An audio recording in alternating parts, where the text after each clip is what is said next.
Summer drawing ক্যাম্পের চতুর্থ দিনে তোমাদেরকে স্বাগতম। তো গাইস, আমরা অলরেডি তিনটে জিনিস শিখেছি। মানে তিনটে জিনিস বলতে গেলে আমরা শুরুতে যেটা শিখেছি সেটাই কিন্তু দেখতে পেয়েছো, মানে ধীরে ধীরে লেভেল আপ করছে। মানে আমরা বলি না যে ধীরে ধীরে ওটাকেই মানে আমরা জেনারেলাইজ করছি, বা বলতে গেলে মানে ওটাকে মানে আমরা ইউজ করে করে কিন্তু এগিয়েছি। যেমন তোমরা দেখেছো যে আমরা ডে 1-এ শিখেছিলাম হচ্ছে স্ট্রেট লাইন অ্যান্ড কার্ভ। তারপরে আমরা সেই স্ট্রেট লাইন আর কার্ভকে দিয়ে দিয়ে কিছু শেপ ক্রিয়েট করেছিলাম, সেই শেপগুলোকে স্টাডি করেছিলাম। তারপরে ওই শেপ তার সাথে সাথে আরো শেপ, সেই সমস্ত কিছুকে মিক্সিং করে বা বলতে গেলে ওইগুলোকে প্রয়োগ করে, যেটাকে আমরা বলেছিলাম যে application of lines and curve. As তোমরা সবাই জানো যে লাইন আর কার্ভ দিয়েই তো ওই আকৃতিগুলো তৈরি হয়েছে, তাই জন্য আমরা application of line and curve বলেছিলাম।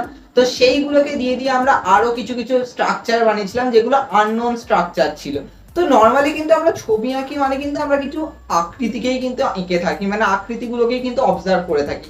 তো আমরা জানা আকৃতিগুলোকে প্রথমে আমরা শিখেছিলাম, সেইগুলোকে জেনেছিলাম, তারপরে কিছু অজানা আকৃতিগুলোকে জানা আকৃতি দিয়ে কিন্তু বানিয়েছিলাম। যেখানে তোমরা দেখতেই পেয়েছিলে আমরা ফিশ ড্র করেছিলাম, তারপর তোমরা দেখেছো যে আমরা একটা কুঁড়ে ঘর বানিয়েছিলাম, এরকম অনেকগুলো বানিয়েছিলাম, যেগুলোর মধ্যে সেই সমস্ত জিনিসই ছিল যেগুলো ধরো রেক্ট্যাঙ্গেল, স্কোয়ার, সার্কেল এইগুলো ছিল। কিন্তু আজকে আমরা গাইস আজকে যেটাকে নিয়ে মানে স্টাডি করব, সেই নামটা শুনলে খুবই সবাই শক হবে। সেটা হচ্ছে গাইস হোমোমরফিজম মেথড। এবার কথা হচ্ছে যে হোমোমরফিজম মেথড মানে এই মানেটা কি, মানে ড্রয়িং এর মধ্যে হোমোমরফিজম কথাটা তো কখনো শুনিনি। তো গাইস দেখো, হোমোমরফিজমের যদি তোমরা বাংলায় যদি মিনিং করো বা বলতে এর যে অ্যাকচুয়াল যে মিনিংটা, সেটা হচ্ছে যে একটা অজানা আকৃতিকে নির্মাণ করার জন্য যখন আমরা জানা আকৃতিকে ব্যবহার করে থাকি, আর সেই জানা আকৃতিটাকে রূপান্তর করি না, কিন্তু জানা আকৃতিটাকে সেই অজানা আকৃতির মধ্যে ঢুকিয়ে দিই, আর সেখান দিয়ে সেই অজানা আকৃতিটাকে যখন আমরা সৃষ্টি করি বা বলতে গেলে সেই জিনিসটাকে তৈরি করি, সেটাকেই আমরা বলে থাকি হচ্ছে হোমোমরফিজম।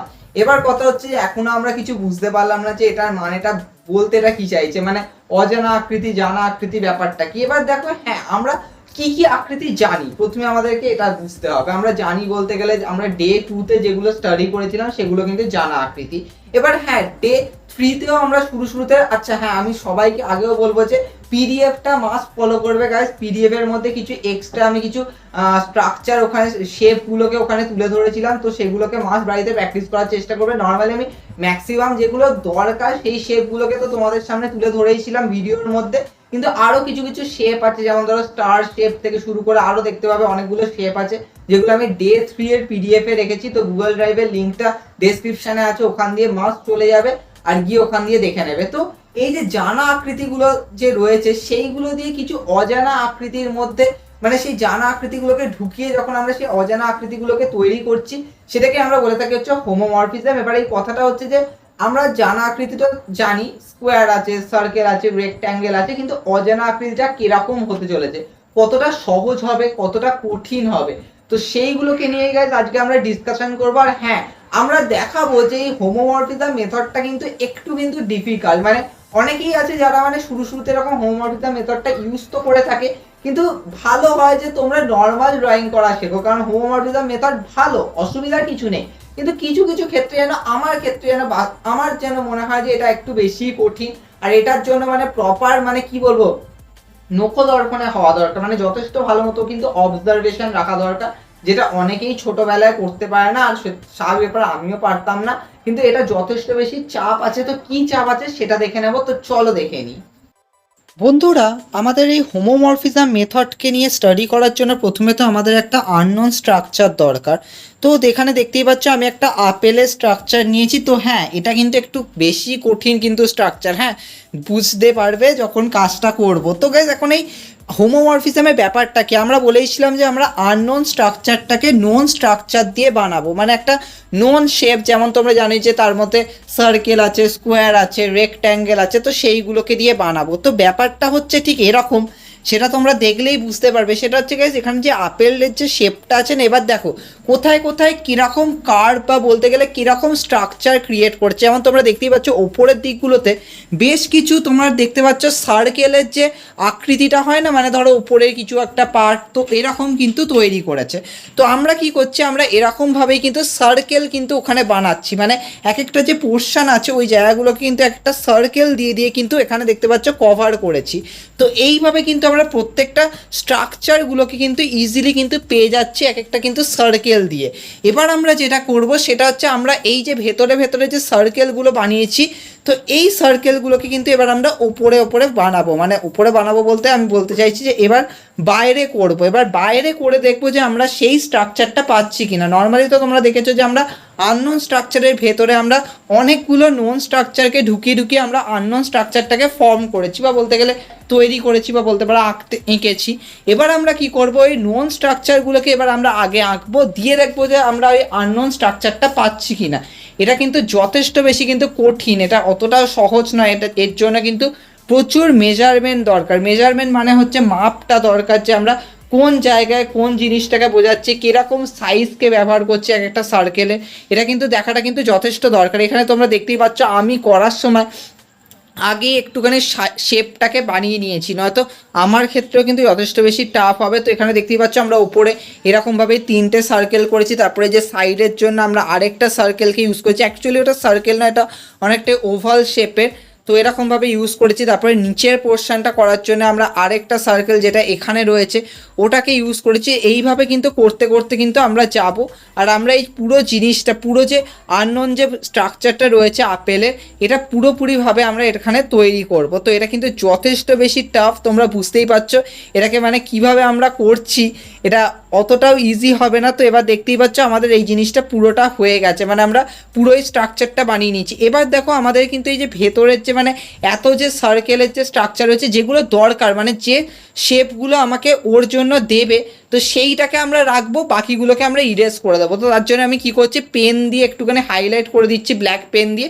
তাহলে কী হবে, আমার ওই পোর্শনটা মানে যেটা অ্যাকচুয়ালি আমার আননোন স্ট্রাকচারের সাথে ম্যাচ খাচ্ছে, মানে মিল হচ্ছে, তো সেটাকে আমরা রাখবো, বাকি জায়গাগুলোকে আমরা ইরেজ করে দেবো। তো এটা করার পরে দেখতেই পাচ্ছ আমাদের আপেলের স্ট্রাকচারটা তো চলে এসছে, কিন্তু কতটা বেশি কমপ্লিকেটেড হয়েছে। তো এই মেথডটা তো অনেক ইজি, এতে কোনো সমস্যা নেই, কিন্তু হ্যাঁ প্রত্যেকটা নোন স্ট্রাকচার দিয়ে দিয়ে যখন তুমি বানাচ্ছ, তার জন্য কিন্তু তোমাকে নোন স্ট্রাকচারটা যথেষ্ট ভালো মতোভাবে কিন্তু বুঝতে হবে। তোমাকে সার্কেলটা ভালো মতোভাবে ড্র করতে হবে, কারণ সার্কেল যদি তোমার ছোট বড় হয় তাহলে কিন্তু স্ট্রাকচারটা কিন্তু ভালো মতোভাবে হবে না। এবার আমরা কি করব, আমরা ওইভাবে হোমোমরফিজমকে ইউজ না করে আমরা দেখবো যে আমরা এমনিভাবে করতে পারছি কিনা। তো তার জন্য এখানে দেখতেই পাচ্ছ আমরা একটা ডগকে তুলেছি, আমরা ডগের স্ট্রাকচারটাকে এবার আমরা স্টাডি করবো, মানে ওর যে শেপটা, ওর যে মুখের শেপটা রয়েছে, পুরো বডির যে শেপটা রয়েছে, ওটাকে এবার আমরা স্টাডি করব। তো এখানে যেহেতু আমরা হোমোমরফিজমকে কাজে লাগাচ্ছি না, দেখো ওটা যদি করতাম তাহলে কিন্তু আমাদেরকে আবার সেই ওই রকমই সার্কেল ইউজ করে করে আমাদের ওই প্রত্যেকটা স্ট্রাকচারকে বানাতে হতো, আর এটা কিন্তু যথেষ্ট বেশি কিন্তু টাফ। মানে দেখো আপেলটাও যথেষ্ট, আপেলের স্ট্রাকচারটা যেটা না ওটাতে তাও ইজিলি হয়ে গেছে, কিন্তু এরকম ক্ষেত্রে এতে কিন্তু অতটা বেশি সহজ হবে না, কারণ এটা যথেষ্ট বেশি কমপ্লিকেটেড। একটা কুকুরের মানে পুরো বডিটা ওটা কিন্তু সার্কেল দিয়ে মানে এরকমভাবে ফর্ম করা বা বলতে গেলে তৈরি করাটা কিন্তু অতটা ইজি হবে না। তো তার জন্য আমরা যেটা নর্মাল মেথড করে থাকি সেটা হচ্ছে আমরা যেরকমভাবে নর্মাল এঁকে থাকি তো সেটাই করব। তো সেটা কিন্তু করাটা তোমাদের ক্ষেত্রে দরকার, কারণ তোমরা এইভাবে প্র্যাকটিস করলে কিন্তু ইজিলি করতে পারবে। এবার দেখো তোমরা দেখতেই পেয়েছো আমরা যখন স্টার্ট করেছি, আমরা স্টার্ট করেছি কিন্তু মুখ দিয়ে। এটা কিন্তু তোমাদের ক্ষেত্রে কিন্তু ফার্স্ট পয়েন্ট, এটা কিন্তু মনে রাখতে হবে যে কোনো কিছু আঁকতে হলে কিন্তু আগে যখন কোনো একটা এরকম কোনো স্ট্রাকচার থাকবে, যেমন ধরো কোনো মানুষ আছে বা কোনো একটা এনিমেলস আছে, তো সেক্ষেত্রে কিন্তু সবসময় মুখ দিয়ে আগে স্টার্ট করবে, কারণ আদারওয়াইজ যদি তুমি অন্য কিছু দিয়ে স্টার্ট করো না, দেখবে ছোট বড় হয়ে গেছে, হয়তো হাতটা বড় হয়ে গেছে, মাথা ছোট হয়ে গেছে। কারণ দেখো মাথা কিন্তু একটা লিডিং পার্ট, ওটার যেরকম স্ট্রাকচার হবে তার উপর বেস করে দেখবে তোমার বাকি বডি স্ট্রাকচারটাও কিন্তু এমনিই চলে আসবে, মানে অতটা দেখবে ম্যাচ করে যাবে, এমন নয় যে ছোট বড় ব্যাপারটা কিন্তু আসবে না। তো তাই জন্য কিন্তু এটাকে মাথায় রেখে সবসময় কিন্তু আগে যেটা শুরু করতে হয় সেটা হচ্ছে চোখ, কান, নাক, মুখ। নর্মালি মানুষের দেহ হলে তো সবসময় এটা দিয়ে শুরু করতে হবে, আর এটা যে কোনোর ক্ষেত্রে প্রযোজ্য। তাই জন্য দেখতেই পাচ্ছ আমরা শুরুতেই যেটা দিয়ে শুরু করেছি সেটা হচ্ছে আমরা কিন্তু এর চোখ, কান, নাকটা দিয়ে স্টার্ট করেছি। তারপরে আমরা ধীরে ধীরে কিন্তু বডির বাকি পোর্শনে আসছি। তো আমরা ধীরে ধীরে নিচের দিকে নেমেছি, একটা সাইড দিয়ে স্টার্ট করেছি, এমন নয় যে আমরা দুদিক তিন দিক মানে এদিক ওদিক দিয়ে স্টার্ট করেছি। সবসময় একটা দিক আগে শেষ করবে, এই পার্টটা করবে, তারপরে ওই পার্টটা করবে, তারপরে মিডিলটা করবে। দেখতেই পাচ্ছ আমরা এই দিকটা করেছি, এই দিকের পাটা, তারপরে ওই দিকের পাটা করব, মানে সামনের দিকেরটা করব। এবার আমরা মিডিল পোর্শনটাকে এবার করব। তো এইভাবে করলে কিন্তু যথেষ্ট কিন্তু ইজিলি কিন্তু কাজটা করা যাবে। হ্যাঁ, হোমোমরফিজম মেথডটা কিন্তু যথেষ্ট বেশি অ্যাকিউরেট হবে, কারণ তুমি ওইভাবে সার্কেল বা বলতে গেলে ওরকম কোনো স্ট্রাকচার দিয়ে দিয়ে তুমি ওটাকে বানাচ্ছ, কিন্তু ওটাও কিন্তু একই সাথে কিন্তু যথেষ্ট বেশি কঠিন হবে যদি তুমি মানে ওই স্ট্রাকচারটাকেই ঠিকঠাকভাবে যদি তুমি না জানো, বা বলতে গেলে তোমার যদি স্ট্রাকচারটা বানাতেই যদি সমস্যা হয়। তো তাই জন্য আমার মনে হয় যে এই মেথডটা যথেষ্ট ভালো। তোমাকে ফার্স্ট পয়েন্ট নোট করতে হবে যে তোমাকে মাথা দিয়ে শুরু করতে হবে, তারপর ধীরে ধীরে তোমাকে নিচের দিকে নামতে হবে। তুমি একদিক এমন নয় যে তোমাকে একদিকটাই তোমাকে আগে স্টার্ট করতে হবে, তারপরে তুমি ধীরে ধীরে ওই দিকে যাবে। যেমন তোমরা দেখতেই পেয়েছো আমরা এই শেপটার জন্য কীরকমভাবে করেছি, আমরা কুকুরের আগে একটা পোর্শন মানে এই সাইডটা করে তারপর ওদিকে গেছি, তারপরে মিডিলটা গেছি। তো আই হোপ তোমরা এটা বুঝতে পেরেছো খুব ইজিভাবে। তো এইভাবে তোমরা বাড়িতেও প্র্যাকটিস করবে। তো বন্ধুরা আজকে আমরা মাত্র দুটো ওয়ার্ক তো করেইছি, তোমরা দেখতেই পেয়েছো। প্রথম ওয়ার্কটা দেখতেই পেয়েছো যে আমরা অ্যাপেলটাকে হোমোমরফিজমে ট্রাই করেছিলাম আর দেখিয়েছিলাম যে হ্যাঁ এটা কিন্তু যথেষ্ট বেশি কঠিন হতে পারে। তো নর্মালি অ্যাপেল আঁকতে হলে তোমাদেরকে ওই সেম ওরকম ভাবেই করতে হবে। তোমরা চাইলে ওরকম ভাবে মেজার করে করে করতেই পারো, যেটা আমরা ডগটাকে করার জন্য করেছিলাম। তো ওইভাবে করলে যথেষ্ট ইজিলি কিন্তু হয়ে যাবে। দেখো আমি তোমাদের বলবো যে তোমরা এইভাবে এগো, কারণ হোমোমরফিজম মেথডটা যথেষ্ট ভালো। মানে তোমরা এরকম কিছু কিছু সার্কেলকে ইউজ করে করে তোমরা ওই স্ট্রাকচারটাকে আননোন স্ট্রাকচারটাকে ক্রিয়েট করছো, নোন স্ট্রাকচারের সাথে সাথে কনভার্ট করছো, মানে ওর মধ্যে ঢুকিয়ে ঢুকিয়ে সেই নোন স্ট্রাকচারটা দিয়ে দিয়ে আননোন স্ট্রাকচারটাকে বানানোর চেষ্টা করছো, সেটা যথেষ্ট ভালো। কিন্তু এটাতে কিন্তু অনেক বেশি জটিলতাও সৃষ্টি হয়, কারণ অনেক সময় কি হয় যে নোন স্ট্রাকচারটা বড় ছোট হয়ে গেলে সেক্ষেত্রে কিন্তু যথেষ্ট বেশি চাপ হয়। তাই জন্য আমার মনে হয় যে ওইভাবে করার থেকে বেস্ট হয় যে তোমরা একই রকম ভাবে মানে যেরকম ভাবে আমি ড্রটা করছি সেইভাবে কাজটা করো, তো খুবই ইজি ভাবে করতে পারবে। আর হ্যাঁ, কোথা দিয়ে শুরু করতে হবে, কোন কোন জায়গাগুলো দিয়ে স্টার্ট করতে হবে, তো সেটা কিন্তু দেখাটা কিন্তু মোস্ট দরকার। তাই জন্য এটাকে ভালো মতো ভাবে ফলো করবে। আর গাইস তোমরা আজকের যে পিডিএফটা আমি গুগল ড্রাইভে দিয়েছি ওর মধ্যে দেখতে পাবে আরো বেশ কিছু এনিমেলস, আরো বেশ কিছু ফ্রুটস রয়েছে। তো সেইগুলোকে তোমরা বাড়িতে স্টাডি করতে পারো। হ্যাঁ, তোমরা নিজেরাও দেখতে পারো যে ওরকম ভাবে সার্কেল সার্কেল করে করে কি আমরা যথেষ্ট ভালো করতে পারছি।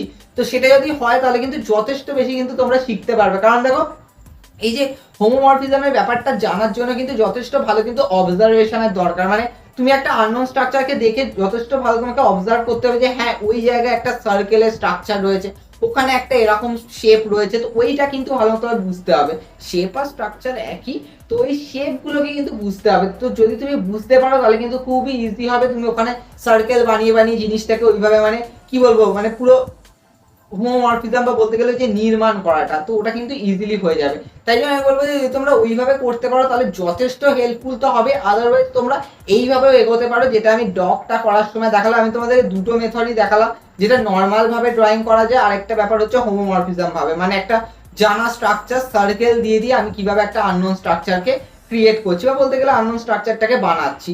তো হোপ তোমরা এটা বুঝতে পেরেছো। তো আজকেরটা একটু কঠিন ছিল, কিন্তু হ্যাঁ আগের 3 দিনের থেকে তো এটা যথেষ্ট বেশি কঠিন ছিল। কিন্তু হ্যাঁ এই স্টেজে আসতে হলে কিন্তু তোমাদের কিন্তু প্রচুর প্র্যাকটিস করতে হয়। মিনিমাম 1-1.5 মাসও হতে পারে, 1-1.5 সপ্তাহটা তো অনেকই কম। কিন্তু হ্যাঁ তোমাদের যথেষ্ট ভালো মতো ভাবে কিন্তু এইগুলো শিখতে হবে। সেটা হচ্ছে একটা সার্কেল, একটা ওভাল শেপ, ওই শেপগুলো কিভাবে করতে হবে সেটা ভালো মতো ভাবে কিন্তু শিখতে হবে।